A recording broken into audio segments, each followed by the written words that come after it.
I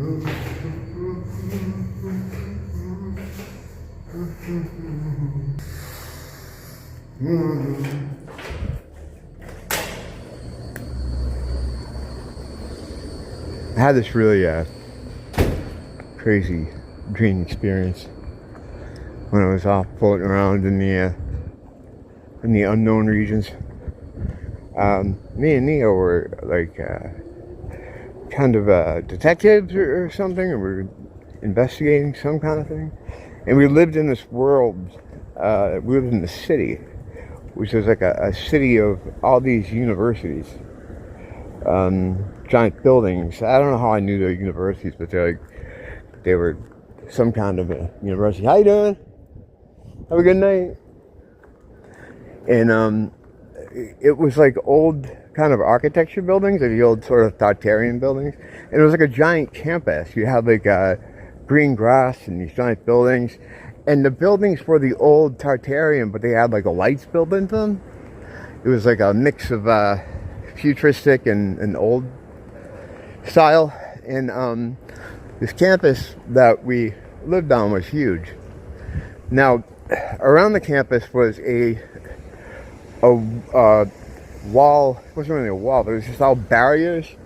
You know, like those little barriers they put in front of Target so maniacs don't drive fucking cars into the building. They had those all around the perimeter of the city.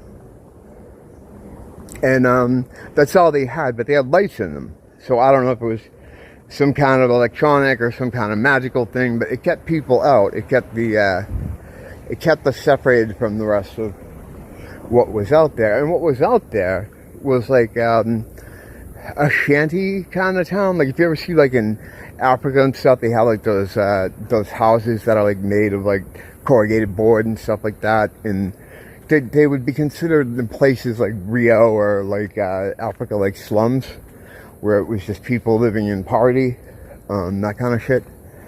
And it was separated just by those little Target fucking things. And we were, I guess, like investigating stuff. There were these monsters, like these demonic monsters, because they always are in these dreams, you know. And to figure out how to, I guess, get rid of them or stop them, or that we had to go off into the slum areas. We would often go off and talk to people in those areas to try to learn information to then bring back into the city. And in the city, there were some things there that would bleed through from the other kind of part of town. Like on one of the buildings, a big nest had appeared, like a bird's nest. And it had some kind of, from what we understood somehow, some kind of elixir in it that did something if you drank it. So it was like, to get information about it, we had to go out into the slum area. And one night we were staying with like a group of people out there in their house. And I guess you're not supposed to be out there when it gets dark. So it had gotten dark. And there was this kind of, like a werewolf kind of demon monster that was breaking into the house during the night. We ended up getting rid of that thing. And then we collected information to try to bring back to the university city to try to use it to unravel the situation with the nest on top of one of the buildings. Pretty fucked up. It seemed to go on for a long time. You know, you wake up from something like that, and then you're hit with all the stuff here, and you're just like, you know, sitting in the bathroom for like a half hour trying to figure out as I return to this meat antenna. Hang on a second. This is a museum. I walk by it all the time. I never knew that. I gotta go in there someday. I should see if they'll let me record in there. I'm always so psyched when a tourist asks me for information. It's like, I get so happy. Like, really? You picked me? You picked me to tell you? You know, and plus I know everything is. As would someone that spends every day walking around in circles out here. you do. But I always go like full tourism board,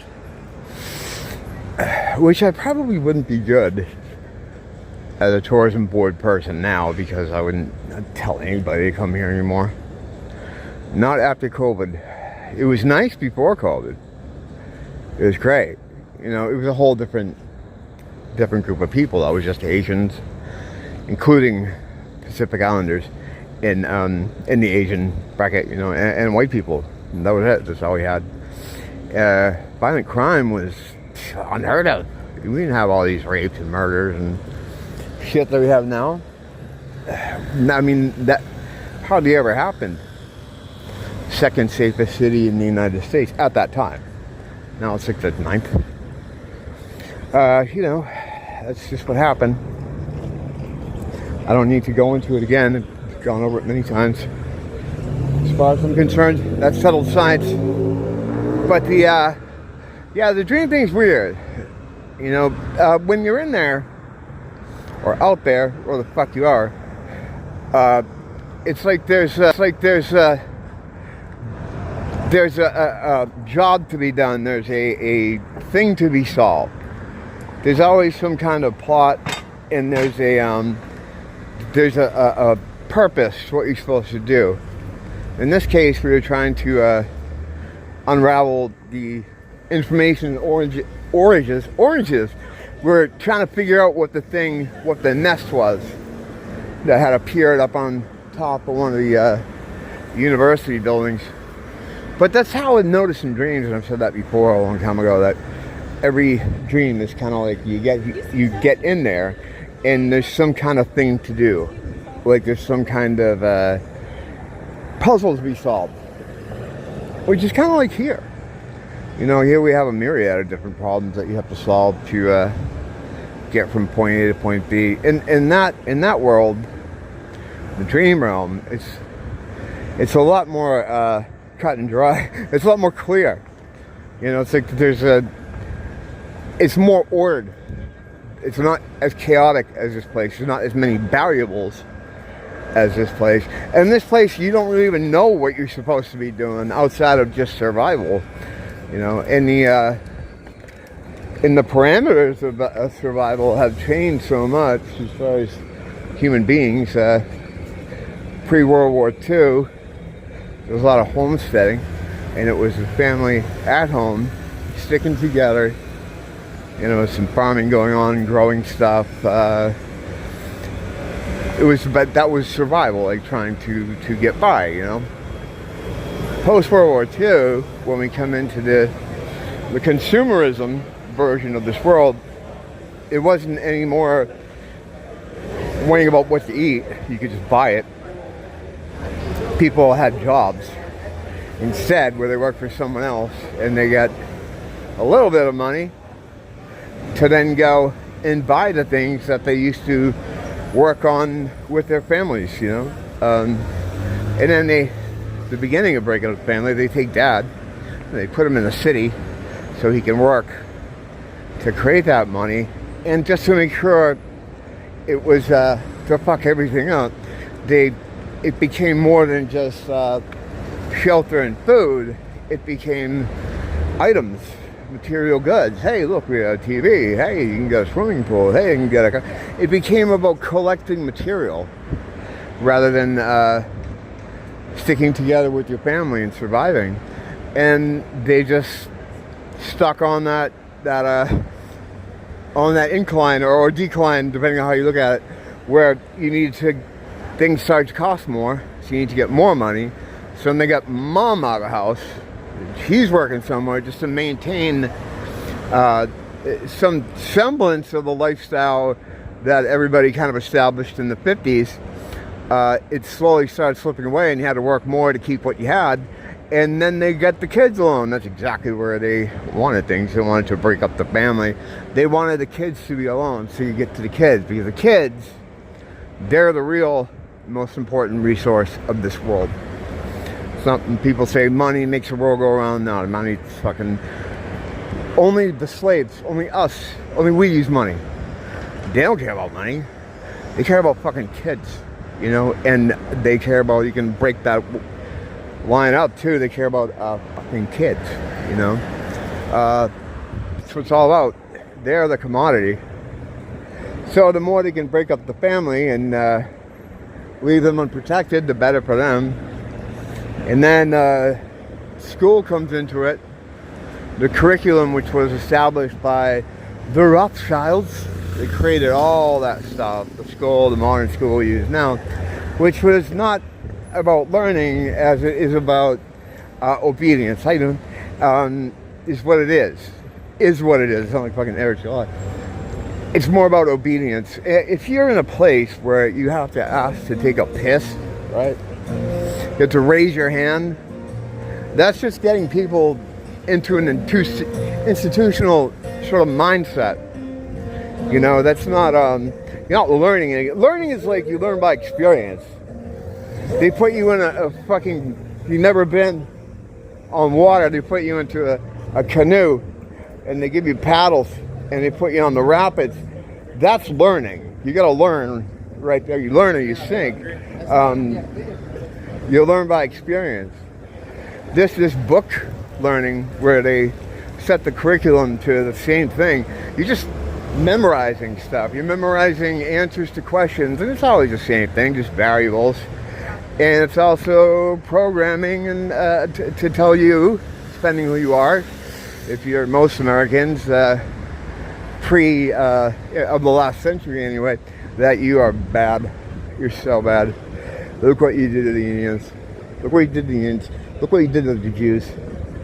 You're evil. You learn all that stuff every year. It's the Holocaust, American Indians, and Columbus.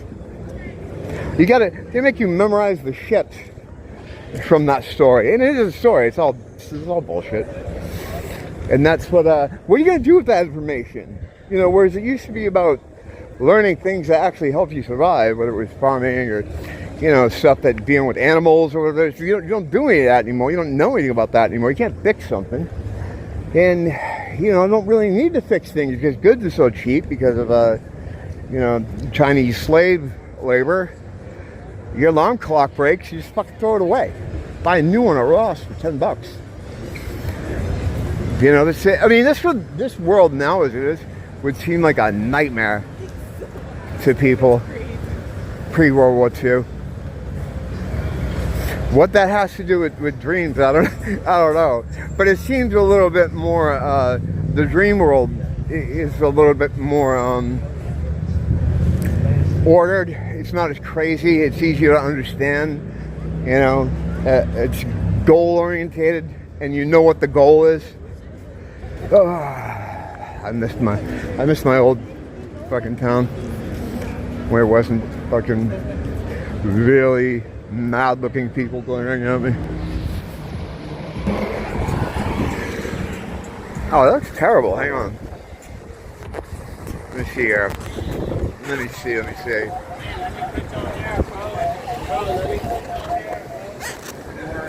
Speaking of fucking mean faces glaring at me with hatred, how are we doing with the race war thing? Has that moved on? I stayed away from social media completely because I got to take a break from it sometimes. It was just getting too out of control.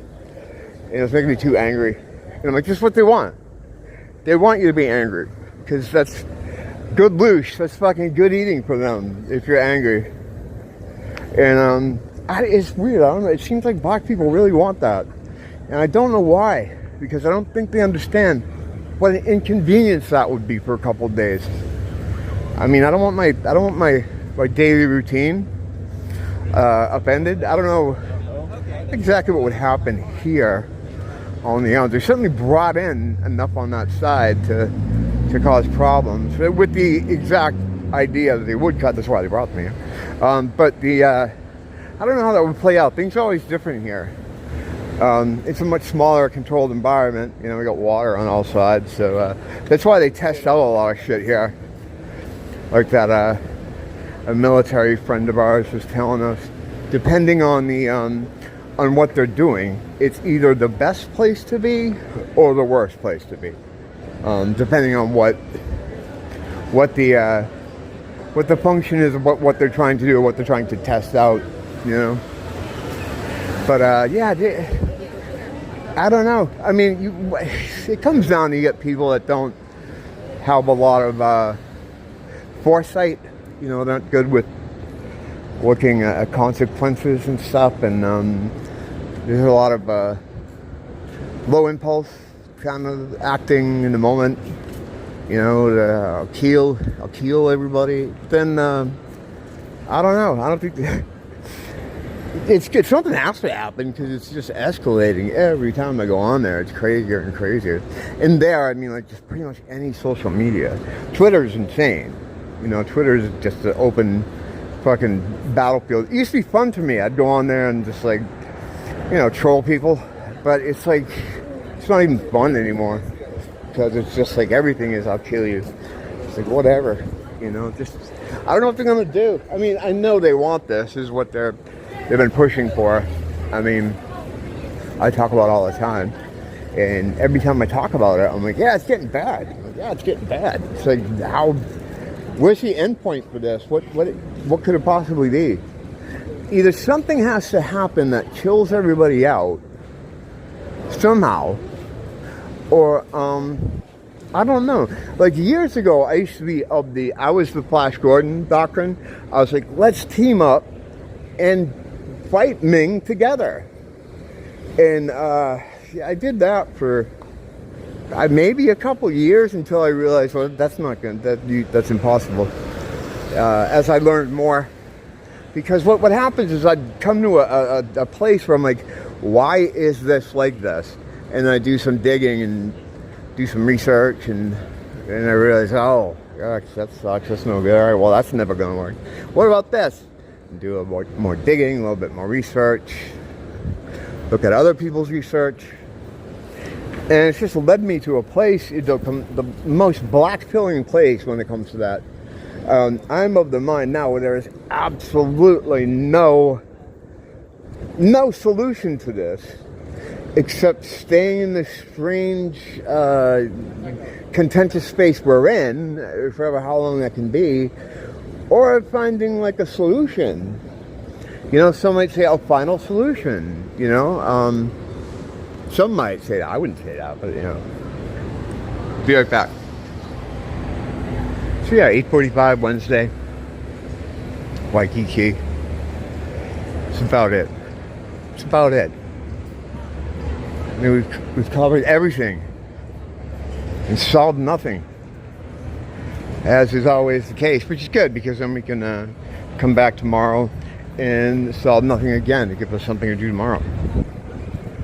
If you guys ever have anything interesting you have going on or run into, especially within the subjects we talk about here, any weird stuff, I'm always looking for weird stuff. It seems like everybody's experiencing these weird fucking supernatural things. I see them in videos all the time.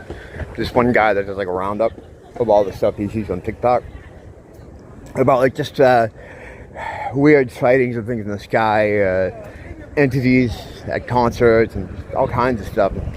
I fucking don't want anything, and I'm out here looking for it. Maybe that could be why. Maybe that could be why. You know, I don't know.